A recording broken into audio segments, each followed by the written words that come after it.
none se amategeko yahawe Adamu na Nowa na Aburahamu atandukanye ate n'amategeko yahawe Mose ku musozi Sinayi? None muri ayo mategeko yose nayahe azashirisha abantu mu rubanza? Basi none se itorero ko ryatsindishirijwe n'ubuntu kubwo kwizera Yesu Kristo naryo rikeneye amategeko? Basi none se ko bavuga ko hari amategeko y'imirimo n'amategeko yo kwizera twayamenye dute? None se amategeko atangwa n'abatware bo muri iyi si atandukanye ate n'amategeko y'Imana? Ibisubizo reba iyi video uyirangize urasangamo ibisubizo. Gusenga everyday, gusenga buri munsi.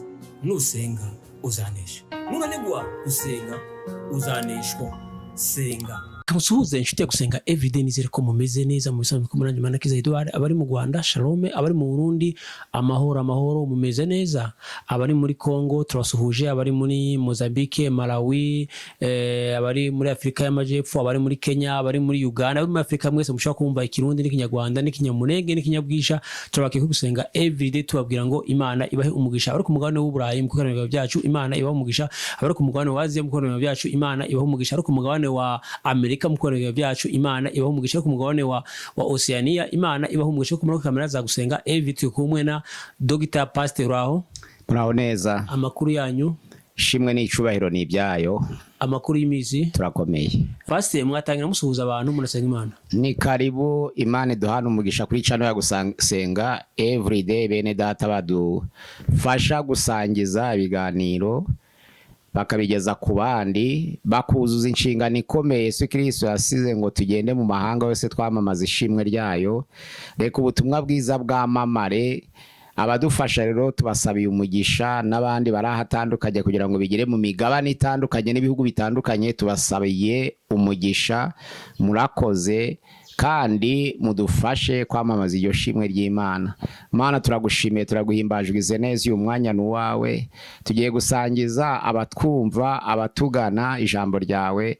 Reka ijambo ryawe ritubere ibyo kurya abantu batazi, niyo bijya umutsima utera imbaraga. Reka ijambo ryawe ritubere imbuto itabora. Reka ijambo ryawe rishenjagure imitima y'abinangiye batuye ahatandukanye, kandi ribashe kuyoba benshi mu nzira yawe. Reka ijambo ryawe Nyagasani ribashe guhaza abaryumva bose bari mu mahanga atandukanye, kugira ngo abizera bose bakomezwe n'ijambo ryawe, abatizera no bahindurwe naryo. Tubyambaje mu izina rya Yesu Kristo, amena. Pastor akoze. Pastor kubaza ku bibazo ku mategeko. Pastor ubundi itegeko niki? Itegeko twavuga ko ari nk'uruzitiro mu sanse cyangwa se mu nzira y'ibyiza. Ni nk'uruzitiro rukubuza gukora ibibi, ariko ntibibuza ko mu itegeko naho hashobora kuba itegeko ritegeka abantu gukora ibibi, naryo ribaho. Amategeko yose ntabwo araduhesha gukora ibyiza gusa, ahubwo hari itegeko rishobora gutegeka abantu gukora n'ibibi, ariko ryatanzwe n'abantu. Itegeko ry'Imana rero ryo ribereyeho kuyobora abantu mu gukora ibyiza, ribabera imbago, ribabera uruzitiro kugira ngo batagwa mu cyaha, batagwa mu cy'Imana idashaka. Muri Yohana ya mbere igice cyaho ya mbere igice cya 3:4 haravuga ngo umuntu wese ukora icyaha bagomye, kandi icyaha nibwo bagome. Hepfo aravuga ngo ubugome bisobanura ngo kwica itegeko, bisobanura ngo Imana ishiraho uruzitiro kugira ngo umuntu adakora iby'ubugome, adakora ibyidashaka, ikagushiriraho ikintu citwa uruzitiro. Itegeko rero ni uruzitiro, kandi umuntu wese ukora icyaha agomye, kandi icyaha nibwo bugome, kandi itegeko ribera umuntu kugira ngo ataja mu bugome, niko bivuga. Itegeko ni uruzitiro. Abantu rero benshi bagira uruzitiro. Navuga ko abantu bazima bose bafite conscience, umutima nama mu bitekerezo, si ngombwa abakristo gusa bagira ikintu citwa uruzitiro. Urwo ruzitiro rukababuza kuba baja gukora ikibi, kuko itegeko ryatanzwe n'Imana. None itegeko rikababuza kugwa mu cyaha, rikabuza gukora ibibi, bagakora ibyiza binejeje Imana, nabyo bikaba bifite umusaruro wo kubehesha ubugingo buhoraho. Ni uruzitiro itegeko. Pastor urakoze. Pastor ese itegeko ryabayeho kuva ryari? Ubundi umuntu atarabaho nta tegeko ryabagaho, kandi niyo ribaho ntawe ryari kubarwaho. Nta n'uwari kumenya umuntu wakoze icyaha nta tegeko rihari. Ku itegeko niryo rimenyekanisha icyaha. iyo hataba itegeko n'umuntu ntiyamenya icana. Paulo yavuze ngo iyo hataba itegeko sinari kumenya icaha icarico. Ariko none itegeko ryatangiranye n'umuryango. Adamu amaze kuremwa na Eva, Imana yabahaye itegeko ryo kugenderaho kugira ngo bagendere mu bwiza bwayo bayinezeze. Imana iravuga mu Itangiriro igice cyaho ca 2 umurongo waho n'uwa 8 kugeza ku wa 9 kugeza ku n'uwa 15 kugeza ku wa 16. Imana imaze gushira uwo muntu muri iyo ngobyi, iramubwira ngo ku giti cyose cyo muri iyo ngobyi ujye urya imbuto zacu uko ushaka, ariko igiti cy'ubwenge kimenyesha iciza n'ikibi ntukakirye, kuko umunsi wakiriyeho no gupfa uzapfa. Ubwo itegeko riba riraje, ariko noneho ntiyashobora guhitamo neza ngo akore ibyaryo, ahubwo ahitamo nabi, noneho bimuzanira urupfu. Ariko itegeko ni uruzitiro rutubuza gukora bitari mu migambi y'Imana, niko bita itegeko. Ryatangiranye n'umuntu rero Adamu ahabwa itegeko mu gihe cy'ubuziranenge, ryari itegeko naryo ry'ubuziranenge, ariko igihe cy'umutima nama mu gihe cyo urubyaro rwa Nowa nawe ahabwa irindi mu gihe cy'umutima nama. Nyuma y'urubyaro rwa Nowa mu gihe cy'ubutegetsi bw'abantu nabo bahabwa irindi. Mu gihe cy'amasezerano Aburahamu nawe ahabwa irindi. Ni ukuvuga ngo Adamu ararihabwa, Nowa ararihabwa, Aburahamu ahabwa itegeko. Ayo mategeko bahabwaga yo kurinda imiryango no kubabera imbago zo kudakora iby'Imana idashaka niyo bita amategeko. Ariko buri tegeko, buri muryango ukagira itegeko riwubera umurinzi, riwubera uruzitiro, riwubera agakingirizo kugira ngo akore iby'Imana ishaka. Ubundi amategeko yose yashizweho n'Imana natuhesha inzira yo gukora ibyiza. Nta tegeko ryashizweho n'Imana ryayobora umuntu mu gukora ibibi, oya. Ayobora abantu mu gukora ibibi nashizweho n'abantu nyine, ariko ay'Imana yose ni uruzitiro kugira ngo abantu badakora iby'Imana idashaka, bitari mu bushake bw'Imana, ahubwo bakora iby'Imana ishaka. Byatangiranye no kubaho k'umuntu kugezana n'uyu munsi wa none, kuko Imana uko yahaye Adamu iryo tegeko niko yahaye no urubyaro rwa Nowa. Usomye igice cyaho ca 9 umurongo waho wa 4 haravuga ngo amatungo murayemereye kugira ngo ababere ibyo kurya, kuko ya minsi 40 imvura yagwaga bari mu nkuge, ibyatsi byarangiritse, kandi umwuzure urongera umara iminsi 150. Usomye Itangiriro igice cyaho ni ca 6 kugeza ku ca 7 ca 8. Noneho rero ibyatsi bimaze kwangirika, Uwiteka Imana iravuga ngo noneho inyamaswa mwajanye nazo mu nkuge zizabyara zororoke, ariko bizababera ibyo kurya, uretse ko zizabona zikabatinya kandi zakurusha imbaraga nabi zakwica. Niho habaye ubwanze hagati y'abantu n'ibindi biremwa. Uko ni ikintu twatakaje nyine. Ariko noneho rero Imana iravuga ngo ntimukaryane itungo n'ubugingo bwayo ariyo maraso. Nuvuga ngo muje muvusha iryo mugiye kurya, murivusha amaraso. Iryo ni itegeko ritanzwe. Ku murongo wawo wa 6 haravuga ngo kandi kibiremwa by'Imana baremwe mu ishusho y'Imana, nubwo baguye mu cyahe kuzagira uvusha amaraso ya mugenzi we, kuko uzavusha amaraso ya mugenzi we nawe ye azavushwa. Iyo ni itegeko ritanzwe ko abantu batagomba kwicana, bareberaho bakagira ubwoba kuko bazahanwa. Yesu nawe yarabivuze igihe cyo gufatwa kwe, Yuda amaze kumugambanira muri Matayo 26 umurongo wawo 51 na 52 haravuga ngo bamaze gufata Yesu, umwe mu bari kumwe nawe umwigishwa afata inkota ye ayikura mu rwubati ayikubita umwe mu bagaragu b'abatambyi, amuca ugutwi kw'iburyo. Muri Yohana havuga iburyo, ariko mu zindi za sinobutike bavuga ugutwi gusa kugwa hasi. Yesu yaravuze ngo Petero, Petero, subiza inkota yawe mu rwubati rwayo, kuko abicisha inkota bazicwa nayo. Rihindutse itegeko. Nuvuga ngo abantu bose aho bari, waba umuryango cyaba ikigo runaka, kiba gifite amategeko kigenderaho. Nta buzima bubaho nta mategeko. Itegeko rero niryo ritanga ubuzima, kuko ritanga n'imbago z'ubuzima bwo kubaho. Pastor urakoze. Pastor, none se amategeko yahawe Adamu na Nowa na Aburahamu atandukanye ate n'amategeko yahawe Mose ku musozi Sinayi? Ayahawe Mose ku musozi Sinayi ni recommandement. les 10 commandements yaranditswe ku bisato by'amabuye, ariko ayahawe Adamu yari igihe cy'ubuziranenge amuhesha gukora ibyiza, ayahawe Nowa cyari igihe cy'umutima nama ngo akora ibyiza, urubyaro rwa Nowa cyari igihe cy'ubutegetsi bw'abantu ngo bakora ibyiza, n'igihe cya Aburahamu cyari igihe cy'amasezerano, ariko nabo kugira ngo bumvire bahawe itegeko. Aburahamu Uwiteka Imana iramubwira ngo haguruka uve mu muryango we, ni itegeko. Ariko buri tegeko noneho rero rigasana ba nyiraryo n'abari hawe ico gihe. Hari itegeko risa n'ubuziranenge, hari itegeko risa n'umutimanama, hari itegeko risa n'ubutegetsi bw'abantu, hari itegeko ry'amasezerano, hakaba nari amategeko 10 les commandements. Nubwo Imana yahaye Abisirayeli andi mategeko, ariko les 10 commandements nayo yabahereye ku musozi Sinayi, byanditswe mu Kuva igice cyaho ca 20 umurongo wa mbere kugeza 17 niho hari amategeko 10 Uwiteka Imana yahereye Abisirayeli ku musozi Sinayi. Ubwo ni ukuvuga ngo atandukanye nayo, kuko mu ndimi z'abanyamahanga agiye agira amazina. Hari ikintu bita edi, hari ikintu cyitwa decret, hari ikintu cyitwa loi, hari ikintu cyitwa ordonnance, ndetse na convention nk'amategeko y'amahuriye mu masezerano. Noneho hakaba n'ikintu cyitwa commandement, ni ukuvuga ngo iyo abantu basezeranye bakavuga ngo tuzahure saa 2, ubwabo abihaye itegeko rishobora gutangwa n'Imana ku bantu, cyangwa rigatangwa n'umuntu ku muryango, cyangwa rigatangwa n'umuntu ku buzima bwe nawe ubwo akiha uruzitiro rwo kugenderamo. Niyo bita itegeko. Pase none muri ayo mategeko yose nayahe azashirisha abantu mu rubanza? Buri wese azashirishwa mu rubanza n'iryo yahawe akaryangiriza. Ku ijambo ry'Imana riravuga ngo ntabwo abumva amategeko bose ari bo batsindishirizwa nayo, ahubwo kireka bayumvira. Nukuvuga ngo ari hawe igihe cyari cyo cyose, nubwo ritaba parmi les 10 commandements, rikaba ari muri ari ya ma ordonnance, nari ya ma decret, nari ya ma edi yagiye atangwa n'abami igihe runaka, uwaryishe wese yari hawe rizamucisha mu rubanza.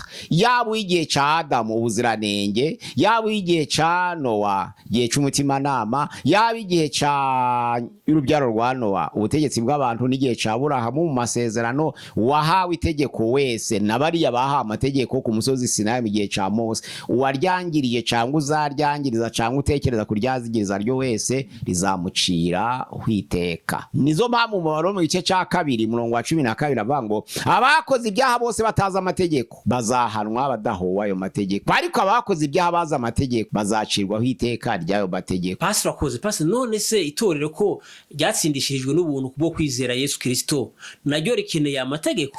Bibiliya avuga ngo abo yamenye kera yarabahamagaye, abo yahamagaye yarabatsindishirije, abo yatsindishirije yabaye gusa n'ishusho y'umwana wayo kandi bereka ubwiza bwayo. Bisobanura ngo Imana yahamagaye mu itorero bose nabizera. Umuntu wese rero wizera Yesu Kristo nk'umwami n'umukiza aba yubahirije amategeko, kuko uwizera wese akurikiza amategeko ntiyakora ibyaha.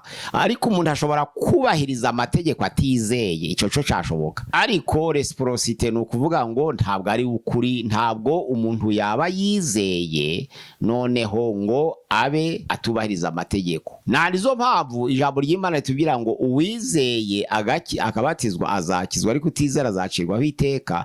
Gucirwaho iteka ntibisobanura ngo ntabwo yakoze n'imirimo myiza, yarayikoze, ariko kwitaherekejwe no kwizera nyine bibabera impfabusa. Azamucira urubanza rero nayo yahawe, kandi ari amategeko yahawe abantu batandukanye na ya Mose, ko atatangiye mu gihe kimwe kandi ngo ahabwe abantu bamwe kandi ngo basabwe bimwe. Ubwo ni ukuvuga ngo uyumvira niwe uzatsindishirizwa nayo, ariko uwayahawe akayamenya ariko ntayashire mu bikorwa ntabwo azatsindishirizwa nayo, azamera nk'uwayishe. Pastor akoze pasi none se ko bavuga ko hari amategeko y'imiririmo n'amategeko yo kwizera, twayamenye dute?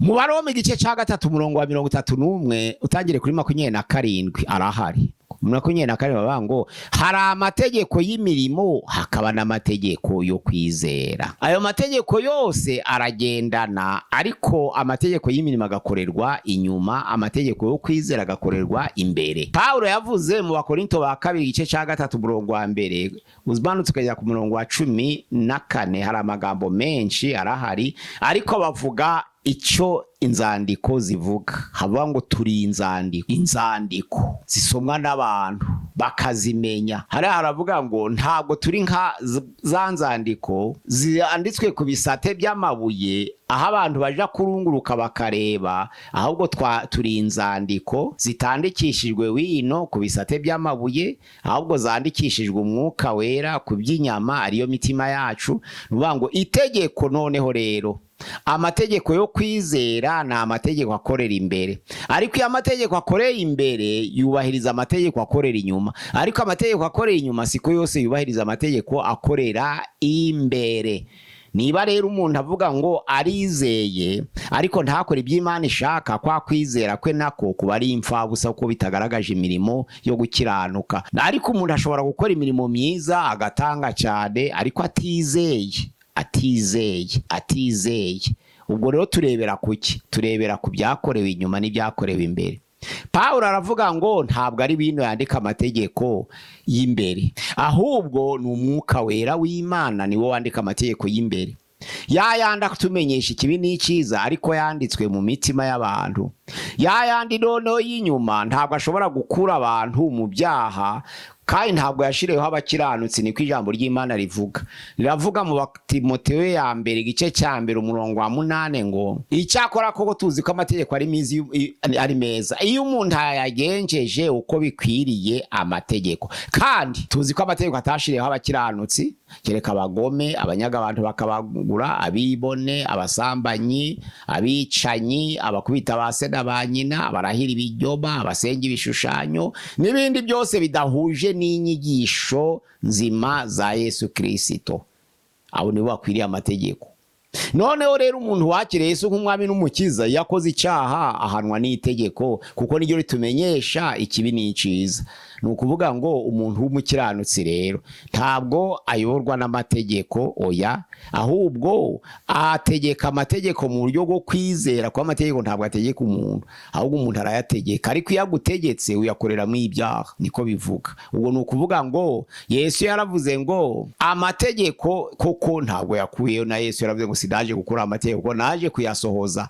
Bivuga ngo mu ntege nke zayo narayasohoje, ariko nta kintu nakuyeho. Kubahiriza itegeko rero ntabwo ari ukurikuraho, ahubwo mu Baroma igice cya 3 umurongo wa 31 haravuga ngo iyo ugize amahirwe ukizera kandi ufite amategeko, ntabwo biguhesha gukuraho amategeko, biguhesha gukomeza ya mategeko, none bikarushaho gukiranuka.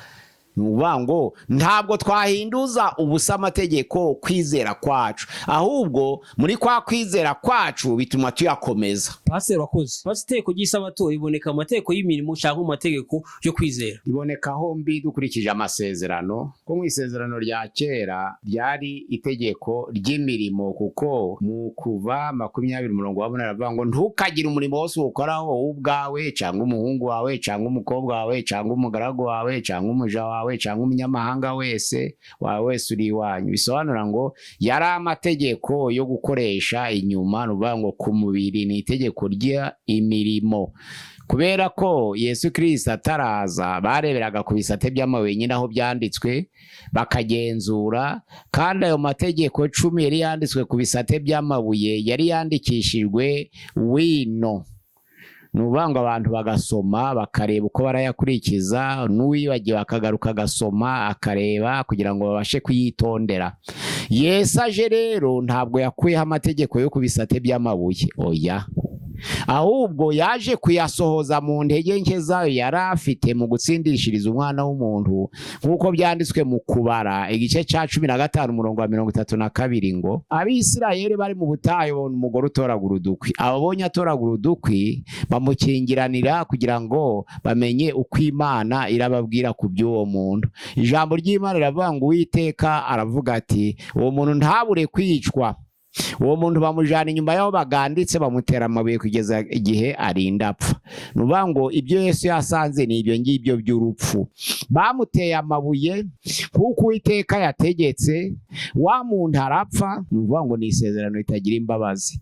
Ariko Yesu aje avuga ko ataje gukora amategeko 10 yanditswe ku bisate by'amabuye, kuko yaje kuyasohoza. Sinyifi ntabwo yabashiye gutunganya umuntu, mu Baheburayo igice cyaho ca 7 umurongo wa 11 haravuga ngo gutatunganywa kose iyaba kwarazamwe n'ubutambyi bw'Abalewi, kuko ari cyo gihe abantu bahererwa amategeko. Niki gituma kundi mutambyi abonekaho mu buryo bwa Melikisedeki? Melikisedeki ni Yesu, utavuga ko ari mu buryo bwa Aroni. Ubwo rero itegeko ryahindutse ubutambyi bwahindutse, n'itegeko rikwiriye guhinduka kubera intege nke n'umumaro muke waryo. Umurongo wa 18 Abaheburayo 7. Ariko haravuga ngo Abaheburayo 8 umurongo wa 7 ngo isezerano rya mbere ryinonosora ntihaje hakombwa ko hashakwa irindi mu isabato y'umubiri, nta kwinonosora kwabonetse. Ariko Yesu aje ahindutse umwami w'isabato, atanze uburuhukiro bw'imbere, abantu babona gutsindishirizwa noneho no kwizera. Ijambo ry'Imana riravuga ngo mu Bagalatiya 3 umurongo wa 23 aravuga ngo twari turindiwe gutwarwa n'amategeko tugitegereje kwizera kwari kugiye kuzahishurwa. Ubwo nibwo amategeko yatubereye umushora wo tugeza kuri Kristo kugira ngo dutsindishirizwe no kwizera.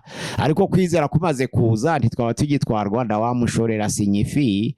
Itegeko ry'isabato ribarirwa mu mategeko y'imirimo mu isezerano rya kera, naho mu isezerano risha bikaza mu buruhukiro bw'umutima bw'ukuri.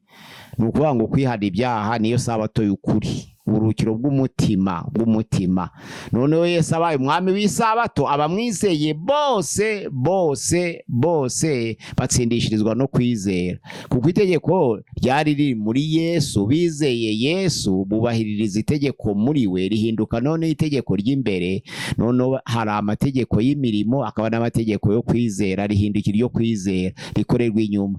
Noneho iryo tegeko rikorerwa inyuma imbere ntabwo ryandikishwa wini ry'imbere, iry'inyuma ni wino, iry'imbere ni umwuka wera wandika, niwe sekreteri, akaryandika ku by'inyama ariyo mitima y'abantu. Nizo mpamvu bitandukanye. Ubwo itegeko ry'isabato riboneka ku mategeko y'imirimo mu Ancien Testament, rikaboneka no ku mategeko yo kwizera muri Nouveau Testament. Iyo abantu bamaze gutsindishirizwa na Kristo kuko ari we mwami w'isabato, ubwo noneho abanesheje, abayubahirije amategeko yose, kuko wizera wese yubahiriza amategeko.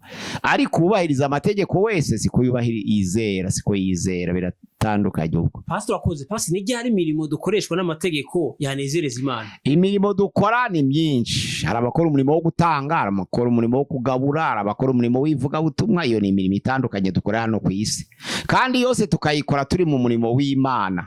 Ariko umurimo wose ukozwe udaherekejwe no kwizera, aho kugira ngo uhinduke umugisha uhinduka icaha ahubwo. Abaroma igice cya 14 umurongo wa 23, uwo murimo udaherekejwe no kwizera, uwo muri muntu yatekereje ko agiye kuwukorera Imana ariko ntukoranwe kwizera, uhinduka icaha. Mu Baheburayo igice cya 11 umurongo wa 6 turabangwerega ntibishoboka utizera ko yanezeza Imana, kuko yizera agomba kubanza kwebera kwiriho. Utizera ntiyayinezeza, ntabwo byashoboka. Ntabwo byashoboka utizeye. Niyo mirimo yose itandukanye dukorera mu rusengero rw'Imana, iyo idaherekejwe no kwizera ihinduka icaha. Yakobo yaravuze ngo nyereka kwizera kutagira imirimo, nanje nkwereke kwizera gusozwa n'imirimo. Ngo imirimo ni myiza ifite kwizera, idafite kwizera ihinduka imfura busa imbere y'Imana, ntigarukire gupfa ubusa gusiga hinduka icaha kizanyura mu rubanza. Pastor akoze none se amategeko atangwa n'abatware bo muri iyi si atandukanye ate n'amategeko y'Imana? Abatware baratandukanye. Hari abatware b'isi, hari abatware b'imigabane, hari abatware b'ibihugo. Abo bose bagira amategeko, ariko babatware bose uko baho baturuka hose, uko baba bari hose, bashirwaho n'Imana. Kandi buri wese akagira uburyo yubaka amategeko yo kurera umuryango we kugira ngo ayabere uruzitiro nyine ntarengwa. Kuko abatware bagira inzitiro mu kazi, ariko bakagira n'inzitiro mu ngo zabo, nk'uko n'imiryango igira inzitiro mu ngo zabo. Abo batware rero Imana irabemera kuko niyo yabimitse, nayo mabwiriza, ayo mategeko batanga ubwayo kugira ngo abashe gushirwa mu bikorwa, nuko Imana ibyemera, uretse ko atarayo gukiranuka igihe cyose. nta mategeko y'abantu, si ngombwa ngo babe gukiranuka, ariko yatanzwe n'umwami, abantu bagomba kuyubahiriza, kuko amategeko yatanzwe n'abantu ntabwo asohoza ukuri, ahubwo asohoza ubutabera. Iyo ari ubutabera rero ahora ahindagurika ukurikije uko abami bahindagurika, nayo ahora ahindagurika. Icyo gihe rero ntabwo wabona ukuri mu mategeko yubatswe n'abantu, ahubwo wabona mu butabera buhinduka uko ubutegetsi bushabuje. Ubwo ni ukuvuga ngo biratandukanye. Itegeko ry'Imana rihoraho, itegeko ry'Imana ntirihinduka, itegeko ry'Imana ntirivuguruzwa, itegeko ry'Imana ni iry'iteka, ariko itegeko ry'abantu rihindukana na ba nyiraryo. Pastor akoze. Pastor, utazi amategeko 10 yo mu gitabo cyo kuva hisha 20 guhera ku murongo wa 17 yazabona ubugingo buhoraho. Guhera ku murongo wa mbere kugeza 17 ntibyatuma umuntu atabona ubugingo, biterwa n'inzira yakiriyemo, kuko umuntu azacirwaho iteka ry'amategeko yahawe. Adamu yari afite amategeko, Nowa yari afite amategeko, Aburahamu yari afite amategeko, Mose yari afite amategeko, n'isezerano ryacu risha rifite amategeko, ariko nta tegeko ryaje rije gusimbura irindi ngo tuvuge ngo niba mu gihe cya Adamu kwica cyarabaye icyaha ngo kizareka kuba icyaha. Oya, ariko noneho gutsindishirizwa, ririya jambo rivuga ngo itegeko ry'Imana ryanditswe mu mitima y'abantu yari iry'ibyiza, mu Baroma igice cya 2 umurongo waho ni wa 12 avuga ngo abakoze ibyaha bose batazi amategeko bazacirwa urubanza badahowe ayo mategeko, ariko abacikoze ibyaha bazi ayo mategeko bazacirwa urubanza rw'ayo mategeko bishe. Ubwo noneho rero ku murongo wa 14 Baroma 2 haravuga ngo hari n'abapagani noneho batazi amategeko y'Imana, ariko noneho bagakora imirimo yo gukiranuka ku bwabo, bakihindukira amategeko ubwabo nubwo batayafite. Ijambo ry'Imana riravuga ngo ni ikiduhamiriza ku itegeko ry'ibyiza ry'Imana ryanditswe mu mitima y'abantu ryo gukora ibyiza. Itegeko ry'Imana biduhamiriza ko ryanditswe mu mutima w'abantu, bigafatanya noneho n'imitima yabo, bigahuza n'ibitekerezo bibarega cyangwa bikabaregura. Ijambo ry'Imana rivuga ngo n'iby'Imana izatangaho umugabo mu gihe cyo guciraho iteka amahanga yose muri Yesu Kristo. Nuvuga ngo ya mategeko atangwa n'Imana yanditswe ku bisate by'amabuye, ariko yanditswe no mu mitima y'abantu. Umuntu yashobora gukora iciza adasomye iryo tegeko, none agatsindishirizwa nuko yakoze ico ciza. Birashoboka ko umuntu yaba atubahirije amategeko uko ari 10 ko bose ntibayazi, ariko abakora ibyiza ni benshi, kandi ijambo ry'Imana riravuga ngo umurimo utegetswe n'amategeko wanditse mu mutima w'umuntu. Umuntu uzabesha ngo yibyo atabizi cyangwa atazi ko ari bibi ni ikinyoma, nubwo yaba ari umupagani. Umuntu uzavuga ngo kwica ngo ntabwo yarazi ko ari bibi kandi yishe, nubwo yaba ari umupagani arabesha. Ni ukuvuga ngo itegeko risohoza ayandi mu mategeko ni Matayo 7:12. Ico mushaka ko abantu babagirira namwe ari byo mubagirira namwe. Nta wakwishimira ko bamwanga, nta wakwishimira ko bamwima icumbi, nta wakwishimira ko bamwima ubufasha. Umuntu wese wanga ibyo bintu bakorera abantu yarakwiriye kubitekerezaho, yakumva ko bibabaje nawe akabikorera abandi. Niko ijambo ry'Imana rivuga. Igisoza mu mategeko rero n'uwo murongo uvuga ngo ibyo mushaka ko abandi babakorera namwe ari byo mukorera abandi. Bashaka kuvuga ku bapagani biregura ku byango nto twari tubizi, barabizi kuko byanditswe mu mitima.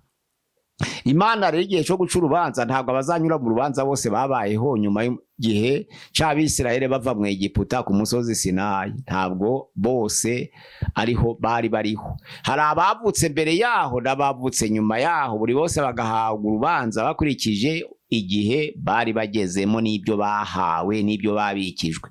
Nandizo mpamvu ijambo ry'Imana rivuga ngo muri Yohana ya mbere igice ca 3 umurongo wa 21 haravuga ngo imitima yacu bene data nitaturega turatinyuka imbere y'Imana sinyifi. Nta caha wakwiyumanganyaho wagihisha abantu, ariko umutima wawe urakikwemeza. N'imitima yacu nitaturega turatinyuka imbere y'Imana. Bishaka kuvuga ko nta wiyumanganya ku caha, yaba umupagani yaba umukristo, nta wiyumanganya gucagikora kizi, ariko noneho akinangira gusa. Ni ukuvuga noneho rero kwina mu mutima w'umuntu hari mu itegeko, atari ngombwa ngo baje kumusomera ayo ku bisate by'amabuye, atari ngombwa.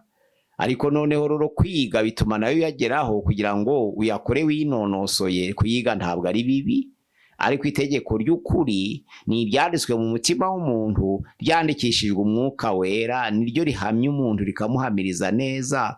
Mu Baroma 8:16 turavuga ngo imitima yacu ihamanya n'umwuka w'Imana ko turi abana b'Imana.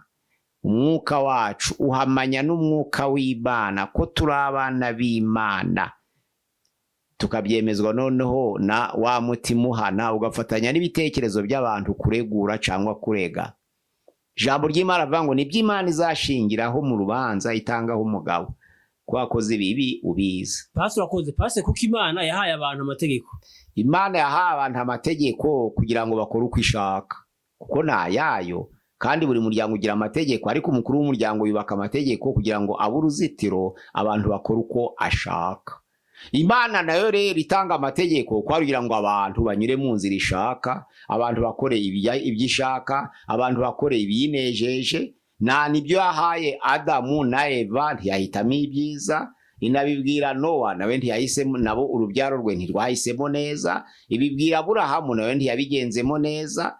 Nizo mpamvu Imana itanga amategeko kugira ngo abantu bakore ibishimisha, bayishimisha. Pastor akoze pastor itegeko ryo gukunda Imana n'abandi risobanura iki mu buzima bwacu? Itegeko ryo gukunda Imana n'abandi ntabwo wakunda Imana utareba, ahubwo yikundira mu bantu baremwe ku ishusho yayo.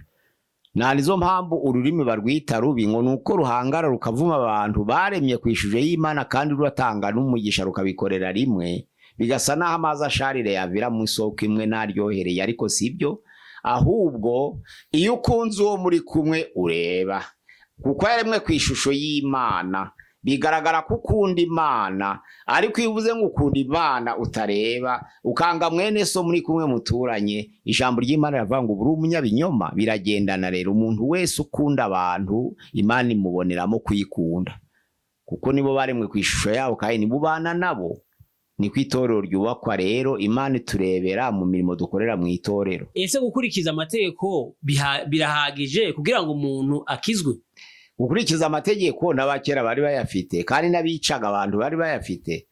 Gukizwa rero ni ubuntu bubonerwa muri Yesu Kristo itwihishuriye. Pawulo yaravuze ngo ubutumwa bwiza ntanga sinabuhawe n'umuntu, kandi si nabuhawe n'abantu, kandi sinabwishwe n'abantu, ahubwo ni Yesu Kristo wabumpishuriye. None ukuri kuragaragara kuzuye. N'amategeko yo abantu bahinduka nk'abafarisayo bakayubahiriza ariko badakora ibyiza. Nibyo Yesu yavuze ngo ubu bwoko bukampimbarisha iminwa ariko imitima yabo ikagumya ikamba kure.